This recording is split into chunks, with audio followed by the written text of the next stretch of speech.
မရဘူးရေတွေဘေးတင်နေနဲ့ဦးဇင်းတို့ထေရဝါဒသာထေရဝါဒပဲလုံးလိုက်ရင်တလွဲကြီးပဲဟုတ်တယ်မလားမဟုတ်တာတွေကိုသွားပြီးတော့အစွဲလန်းတွေကြီးနေတဲ့ထေရဝါဒဟုတ်ရဲ့လား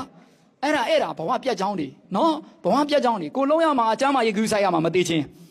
ဟုတ်တယ်မလားမသေးချင်းဘာကူးဆိုင်ရမလဲ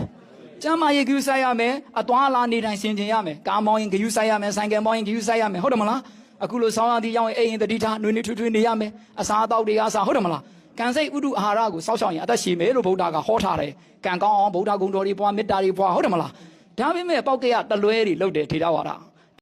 ဒီလိုနဲ့သူအသက်30လောက်မှအိမ်တော်ကျသွားတယ်ပေါ့အဲဒီကြောက်ပတောင်မျိုးရဲ့ရွာလေးမှာ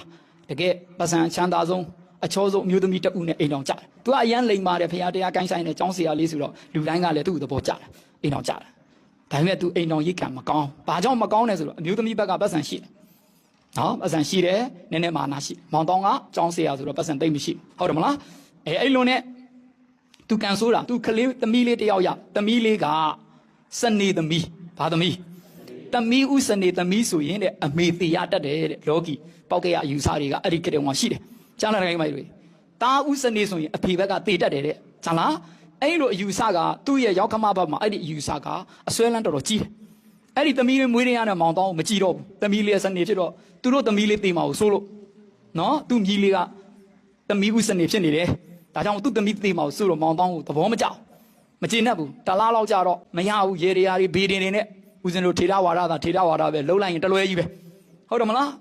မဟုတ်တာတွေကိုသွားပြီးတော့အစွဲလန်းတွေကြီးနေတဲ့ထေရဝါဒဟုတ်ရဲ့လားအဲ့ဒါဘဝပြတ်ကြောင်းတွေနော်ဘဝပြတ်ကြောင်းတွေကိုလုံးရမှာအကျမ်းမာရေးကူးဆိုင်ရမှာမသေးချင်းဟုတ်တယ်မလားမသေးချင်းဘာကူးဆိုင်ရမလဲကျမ်းမာရေးကူးဆိုင်ရမယ်အသွားလာနေတိုင်းဆင်ခြင်ရမယ်ကားမောင်းရင်ကူးဆိုင်ရမယ်ဆိုင်ကယ်မောင်းရင်ကူးဆိုင်ရမယ်ဟုတ်တယ်မလားအခုလိုဆောင်းရသည်ရောက်ရင်အိမ်ရင်တတိထားနှွေးနှွေးထွေးထွေးနေရမယ်အစာအသောက်တွေအစားဟုတ်တယ်မလားကံစိတ်ဥဒုအာဟာရကိုစောက်ရှောက်ရင်အသက်ရှည်မယ်လို့ဗုဒ္ဓကဟောထားတယ်ကံကောင်းအောင်ဗုဒ္ဓဂုဏ်တော်တွေပွားမေတ္တာတွေပွားဟုတ်တယ်မလားဒါပေမဲ့ပောက်ကရတလွဲတွေလုပ်တယ်ထေရဝါဒအဲ့ဒါနဲ့ရေရာချေဖို့ဆိုပြီးတော့သူသမီးလေးကိုတလားသမီးလေးရေကို